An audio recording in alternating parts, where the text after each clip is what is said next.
Good evening, and right before we dive into this study regarding chocolate, I'd like to quickly mention that over on Epoch TV, I recently published an awesome episode detailing how, unbeknownst to most people, there's a giant push in America right now to scale up the use of both mRNA technology as well as gene therapy on the livestock that winds up on our supermarket store shelves.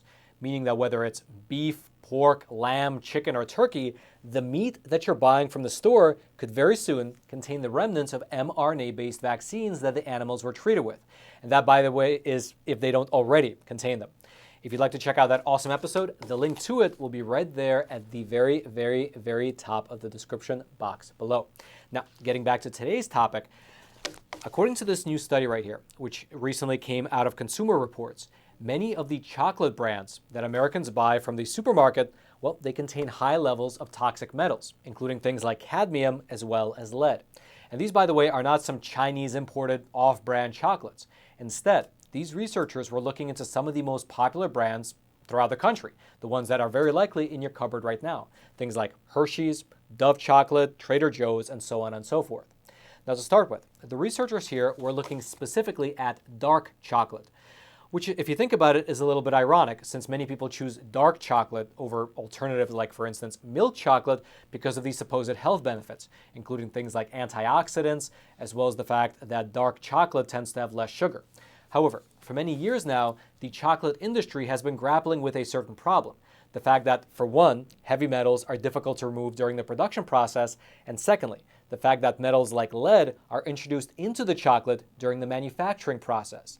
And even though most consumers are completely unaware of it, this is actually a well-known problem within the chocolate industry. And for years now, all these different brands, they've been grappling with and trying to lower these toxic heavy metal levels.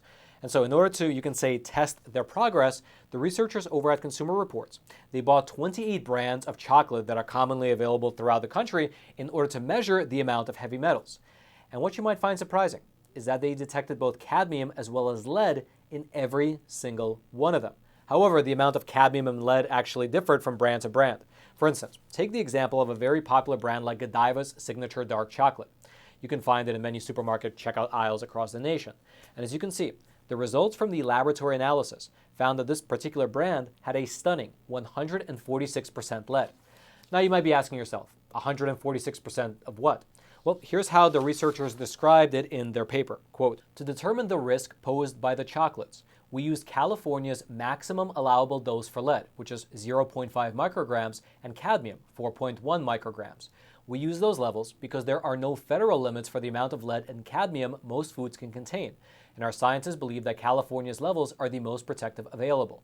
Shown are the percentages of the maximum allowable dose level supplied in an ounce of each chocolate." And so then, if we go back to that picture of Godiva's chocolate, we see that 1 ounce of it contained 146% of the maximum allowable dose level for lead in the state of California.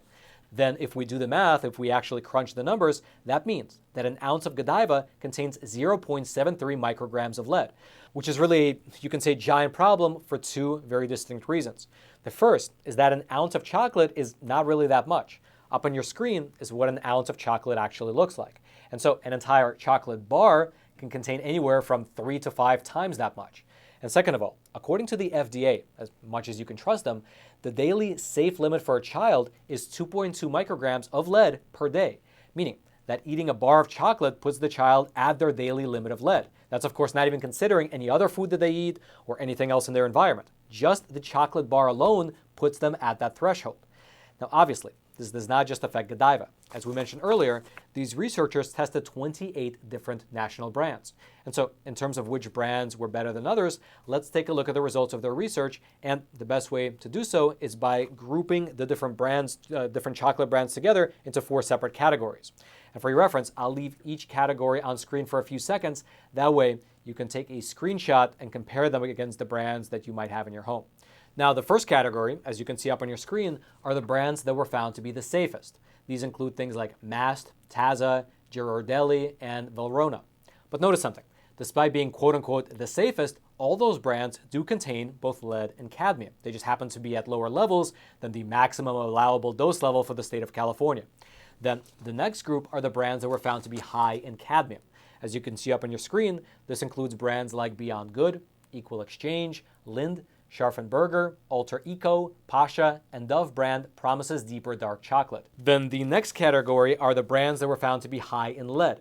This includes brands like Tony's, Lily's, Godiva Signature Dark Chocolate, Chocolove 70% Cacao, Lind's 85% Cacao, Endangered Species, Trader Joe's, Hue, Chocolove 88% Cacao, as well as Hershey's. And then lastly, we have the brands that have the, you can say, unique honor of being high in both lead as well as cadmium. This includes Theo with 70% cacao, Trader Joe's with 85%, Theo with 85% cacao as well, Lily's, as well as a brand called Green and Blacks. Then in terms of their overall conclusion, well, here is what these scientists wrote. Quote, "We tested 28 different dark chocolate bars and found lead and cadmium in all of them. For 23 of those bars, eating a serving of about an ounce a day could potentially expose people to an amount of lead or cadmium that may have a negative health impact over time, particularly for vulnerable populations like children or anyone who is pregnant.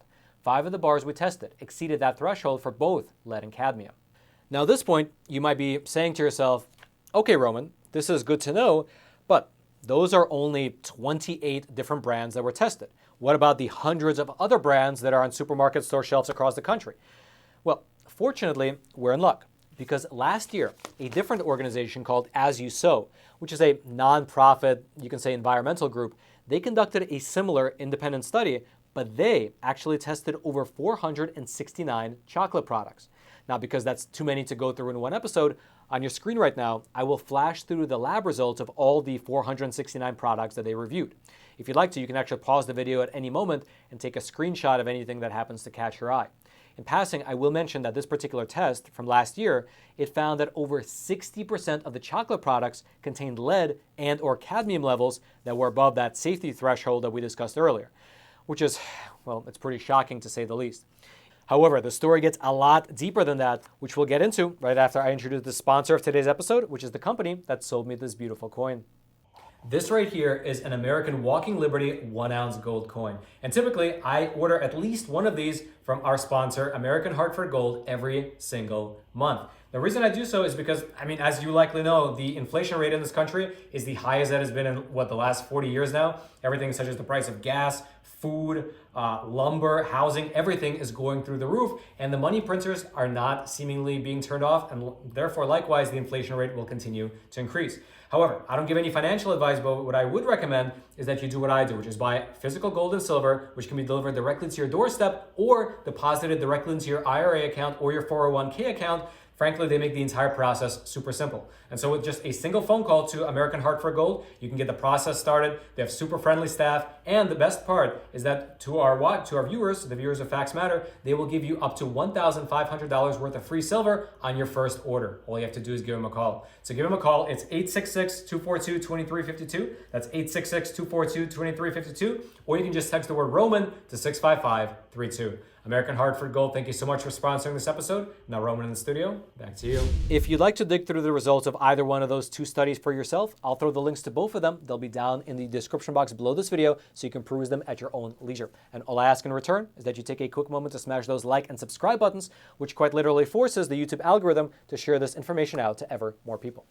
Now, circling back to that Consumer Reports study, once it was actually published a few months ago, the team over at Consumer Reports, they were able to compile a petition of over 55,000 signatures, and they sent that petition over to several of the chocolate manufacturers who had the worst scores. The petition was urging those companies to remove these heavy metals from their products. However, wouldn't you know it, only one of the companies actually responded to the request. And their response is, I believe, really worth reading. It came from Trader Joe's, or rather, it came from the law firm representing Trader Joe's, and here's what it said, quote, "Trader Joe's stands by the safety of its products. It considers nothing to be more important than the health and safety of customers. Of course, Trader Joe's takes this matter seriously and in fact has been working on it for years."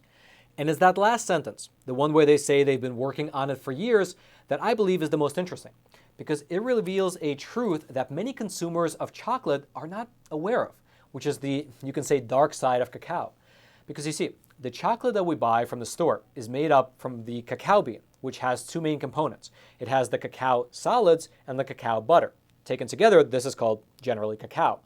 Now, the reason that dark chocolate has a reputation for being relatively healthy stems mostly from the cacao solids, largely because they are packed with antioxidants. However, unfortunately, cacao solids are also where the heavy metals are found. And so, for these chocolate manufacturers, it creates, you can say, a tricky situation where they have to balance dark chocolate's benefits with its inherent risks. Furthermore, while cadmium is found within the plant, lead is a whole different story. To explain why that is, let me read to you an excerpt from this report from Consumer Reports. It cites Dr. Michael DiBartolome, who is a toxicologist as well as a former official with the California Department of Public Health, and he has actually specifically researched heavy metals in chocolate. And here's what it says, quoting him again, quote, "Between 2019 and 2022, Dr. DiBartolome and other researchers studied how metals might contaminate cacao. The researchers found that cacao plants take up cadmium from the soil, with the metal accumulating in cacao beans as the tree grows. That's similar to how heavy metals contaminate some other foods. But lead seems to get into cacao after the beans are harvested. The researchers found that the metal was typically on the outer shell of the cacao bean, not in the bean itself. Moreover, lead levels were low soon after the beans were picked and removed from pods, but increased as beans dried in the sun for days. During that time, lead-filled dust and dirt accumulated on the beans." Meaning, in plain English, that while cadmium comes from the soil and goes into the plant during the growing process, lead is actually introduced to the plant after it's been picked during the, you can say, manufacturing process. And so, as you can see, because of the different ways that cadmium and lead get into the final product, the chocolate, fixing the problem requires different solutions. For cadmium, the processors would have to go upstream in the production chain and either pick soil conditions that use less heavy metals and or find a way to replace older cacao trees with younger ones, because cadmium levels tend to increase as the plant gets older. However, on the flip side, for lead, well, it will require a change to the harvesting and manufacturing process, basically to things after the plant is picked. Here's how the president of As You Sow, which is that nonprofit environmental group that tested over 400 chocolate products, here's how he described it. Quote, "Because of the different ways that cadmium and lead get into chocolate, addressing the contamination requires different solutions. For lead, that will mean changes in harvesting and manufacturing practices. Such practices could include minimizing soil contact with beans as they lie in the sun, and drying beans on tables or clean tarps away from roads or with protective covers so lead-contaminated dust won't land on them. Another option is finding ways to remove metal contaminants when beans are cleaned at factories." And so, here's the thing. Even though there are technically solutions to this problem, the reality is that at this very moment, there is no real push at the federal level to get these companies to address the issue. And as we saw with that petition from Consumer Reports, the one that they sent out to many different chocolate manufacturers, and only one of them got back with a statement from their lawyer saying that their products are safe and effective and that they're looking into it, well, it does not seem to really be a topic of concern. Therefore, as a consumer, you are basically on your own, although now you are equipped with some actual concrete information. As I mentioned earlier in the episode, down in the description box below, I will throw the links to these two different studies that looked into the heavy metal contents of the different chocolate brands. If you'd like, you can go through those studies for yourself and compare the results to what you have at home. And perhaps you can also consider using these studies to guide the chocolate that you actually purchase for your family moving forward. I know I definitely will. Again, all those links will be down there in the description box below this video. You just have to click on those links and it'll take you over to the pages where you can go through it brand by brand. And then lastly, as I mentioned at the very top of the episode, besides lead and cadmium, there is something else on the horizon that we have to begin looking out for, which is mRNA vaccines in our meat. Over on Epoch TV, which is our no censorship video platform, I recently published an episode detailing how, unbeknownst to most people here in America, because, well, the media refuses to cover it, there's a giant push right now to scale up the use of both mRNA technology as well as gene therapy on the livestock that winds up on our supermarket store shelves. Meaning that whether you're buying beef, pork, lamb, chicken, or turkey, the meat on the store shelves could very soon contain the remnants of mRNA-based vaccines that the animals were treated with. And that is, by the way, if they don't already contain them. If you'd like to check out that awesome episode, you can find it over on Epoch TV, our no censorship video platform, because again, unfortunately, a platform like YouTube is not a great place to host an episode like that, because even though everything is fact-based, well, there's just certain algorithms that pick up certain words, and if you talk about them, well, the algorithm will shut you down and perhaps even give a strike to your channel, even though everything you're saying is true. And so that's why we publish it over on Epoch TV, our no censorship video platform. The link to that episode will be right there at the top of the description box. All you have to do is click on that link and you can watch the episode about these mRNA-based vaccines in our livestock right away. Again, that link is at the very top of the description box. I hope you check it out. And then until next time, I'm your host, Roman from the Epoch Times. Stay informed, and most importantly, stay free.